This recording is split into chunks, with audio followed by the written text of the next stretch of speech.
Hablaremos hoy de Dostoyevsky, escritor ruso que todos conocen, detestado, según se ha dicho muchas veces aquí en el programa, por un amigo de Jorge Dorio, que era Vladimir Nabokov, un gran autor ruso también, desde luego no del tamaño de Dostoyevsky, me parece a mí, pero que ha escrito Ada y el Ardor, y ha escrito, bueno, Lolita, que es la novela más conocida de él. Pero Nabokov fue exiliado ruso, vivió en los Estados Unidos y allí fue profesor de literatura y al menos una vez por semana calumniaba a Dostoyevsky. Le encantaba hablar mal de Dostoyevsky.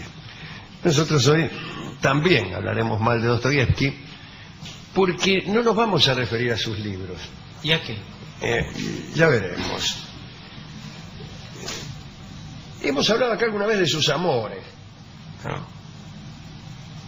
También de sus libros e incluso de sus procedimientos literarios, de su participación política, de los días en Siberia,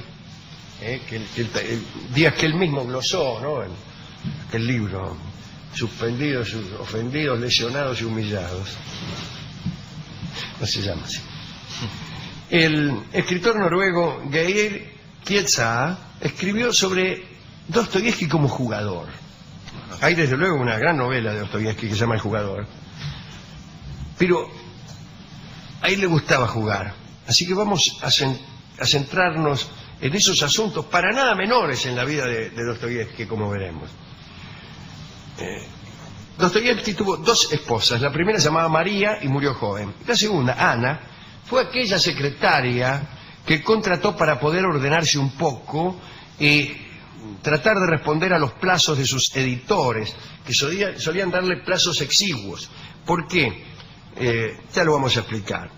En medio de estos dos matrimonios, ¿no? con María y con Ana, amó a una muchacha conocida como Polina. No Dolina, Polina. Alejandro Polina. Esta chica, Polina, y Ana, la segunda esposa, dejaron muchos escritos y notas llenas de quejas y preocupación por el desenfreno que tenía Dostoyevsky cuando jugaba. Algunos dicen que jugaba para salir de pobre, situación de la que parecía no poder salir nunca, siempre fue pobre Dostoyevsky. Cuentan que los contratos literarios eran tan desesperados que si Dostoyevsky no los cumplía, los editores quedaban dueños de toda la obra futura. Le incluían los editores unas cláusulas de esa naturaleza, aprovechando que el tipo contraía deudas y estaba tan desesperado por pagarlas que por un anticipo arreglaba cualquier cosa. Y Dostoyevsky escribía a toda velocidad para impedir que estos tratos funestos no hicieran que toda su obra escrita, o mejor dicho, su obra no escrita, le resultara ya ajena. Imagínense. Quedar imposibilitado de vender la obra futura incluso, ¿no? Bueno, pero siempre conseguía llegar a tiempo, pero ganaba poco porque le pagaban poco. Pero otros biógrafos más románticos dicen que en realidad el deseo de ganar en la ruleta era secundario. Él sentía que había un desafío casi pascaliano, en el sentido de la apuesta de Pascal, ¿recuerdan? Eternos enfrentamientos con el azar o con Dios mismo, que para él eran la misma cosa, quizá, Dios y el azar. Dicen que allá por 1863, ya exiliado de Rusia, empezó a jugar con método. Fue en el casino de Wiesbaden. Parece que empezó a estudiar tendencias, la revista Tendencias, creyó en correlatividades entre un tiro y otro de la ruleta, creyó también en todos los manuales que enseñaban a los jugadores el mejor modo de reventar a la banca mediante sistemas infalibles. Solía decir que había firmado un contrato con el destino y que gracias a eso, más tarde o más temprano, la perseverancia daría sus frutos. Pero este fue un grave error que le hizo padecer terribles indignidades. Algunos dicen que solo cuando se quedaba sin un peso y muy endeudado se ponía a escribir, y siempre por la noche. La imposibilidad de cualquier actividad lúdica o burguesa por falta de guita era lo que lo instalaba en su escritorio. Parece que lo echaban de los hoteles, parece que mendigaba, andaba jeteando guita por todos lados. Nunca trabajaba mejor que cuando lo perdía todo. Durante su permanencia vecina al castillo de Wiesbaden, empezó a escribir Crimen y Castigo. Cobraba a veces anticipos, como hemos dicho, pero se los gastaba en el casino o en pagar deudas. A veces, sin un centavo, iba al casino nada más que a adivinar, a jugar de ojo, ¿no? Y podía vérselo festejar como loco a ciertos íntimos e inoperantes, y dicen que le gustaba el 5. El cronista dice también que el amor por su amante Polina pasó a importarle poco. La muchacha no se sometió a ninguna espera, no lo esperó. Mientras Fiodor meditaba acerca de su sistema de frecuencias rojinegras, ella se fue con un estudiante español de medicina llamado Salvador, digo yo, ejerciendo el arte de la prolijidad. Otro de los casinos visitados por Dostoyevsky fue el de Baden-Baden y el de Bad Homburg. Algunos jugadores legendarios como Tomás García y el maltés Vincenzo Bulleja habían convertido aquella ciudad, Baden-Baden, la capital del escolazo. Probablemente, comparado con esos grandes jugadores, Dostoyevsky tenía un juego más bien miserable, jugaba chaucha. Estaba fuera de ambiente en ese lugar, porque era pobre. Por ejemplo, el nombre de Dostoyevsky no aparece ni siquiera una vez en el libro de los ganadores del casino, ¿no? Sin embargo, nadie parecía más concentrado que él en aquel lugar. Pasaba todo el día allí, y cuando se quedaba sin guita, le aconsejaba a los que todavía tenían plata cómo tenían que jugar. Se hizo deudor de algunos famosos, anduvo mangueando por ahí, se endeudó con Tolstoy y con Turgenev, deuda que saldó 10 años más tarde. Lo que sucedió con su segunda esposa Ana fue terrible. Vivían en Dresde. Después del casamiento, en 1867, Dostoyevsky sugirió viajar a Homburg para probar suerte en la ruleta. Partió con la intención de volver a su casa en 2 o 3 días. Fue solo, me parece, sí, fue solo. La visita duró 10 días y al cabo de ese periodo estaba arruinado por completo. Entonces le mandó unas cartas llenas de culpa y de halagos a Ana, y después de cada una de esas cartas agregaba un pedido. Tenemos una carta acá.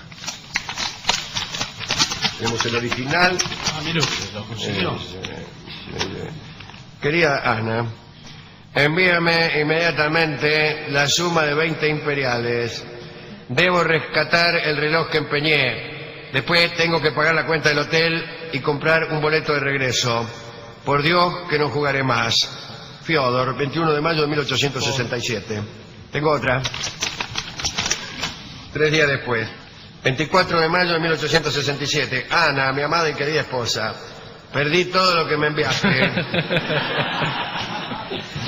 Tu juicio es lo único que me inspira temor. ¿Podrás respetarme? La carta continúa, ¿no? Súplicas, explicaciones, pedidos de indulgencia. Ana ciertamente respetó a Dostoyevsky y hasta lo acompañó a jugar. Los anillos de boda fueron las primeras víctimas. Siguieron los regalos del casorio y finalmente las prendas de vestir. Hubo un momento en el que Ana no pudo salir a la calle por varias semanas. Su vestido y su calzado fueron empeñados. No, como la ropa. Fiodor le echaba la culpa a otros jugadores. Decía que lo distraían, a veces por codazos o porque lo empujaban, o por el exceso de perfume, imagínense. Dice el cronista que en Baden-Baden se transformó en un personaje notorio. Tenía el rostro enrojecido, los ojos sanguinolientos y el enojo fácil cuando no acertaba su apuesta. Lo detuvieron en 2 oportunidades por agredir al croupier. Yo te voy a dar el 31, atorrante. Bueno, no existió nunca un momento de holgura económica en la vida de Dostoyevsky. Fue siempre pobre. Aparecían pagos, adelantos, contratos pobres que se diluían siempre en Baden-Baden, en Homburg o en Wiesbaden. Fiodor y Ana hacían permanentes viajes de un prestamista a otro. Dostoyevsky jugó siempre, salvo en los últimos años de su vida, y puede decirse que no jugó por circunstancias ajenas a su voluntad.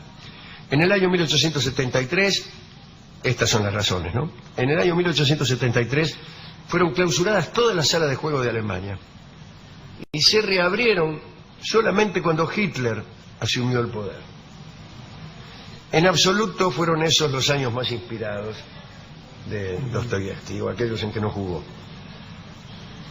Dostoyevsky escribió casi todo lo que conocemos en medio de la desesperación, de la deuda, de la angustia, de los cálculos y del apuro. Así que esto es lo que queríamos contar hoy de el amigo Fyodor Dostoyevsky. Hemos ido a la discoteca, nos atendió el discotecario, le hablamos de Dostoyevsky y me dice, claro que sí, el que combatió la tuberculosis. No, señor. No. ¿Qué? Muy bien. Y después de contar historias de sus aventuras en la lotería familiar, en cosas así, nos dio este disco muy pertinente. Se llama Por culpa del escolazo. Bueno, sí, Vale, Esto fue compuesto evidentemente pensando en Dostoyevsky. sí, no sé si es tan evidente. Yo pero- me imagino. Dostoyevsky siempre fue un tema central en el tango. ¿Sí? ¿Qué tangos hay de Dostoyevsky? Ah, Mire usted. Por por decir culpa uno. del escolazo, de salto y carta, escolazo. Todos los del escolazo son por Dostoyevsky. Naturalmente, ¿por quién si no? ¿De quién estamos hablando ahora? Sí, ahora hablamos de Dostoyevsky, pero entonces, medio listo, raro. ya terminó la discusión. Es medio Ya raro, está, señor, señor. medio Terminó la raro, discusión. raro. Es cuando ve que la discusión la La perdió, pierde. quiere seguirla ad infinitum. Bueno, vamos a escuchar la versión clásica de este tango, que en realidad no es un tango, sino es una milonga. Una milonga de Grela, que se llama Por culpa del escolazo, la canta Edmundo Rivero. Dale.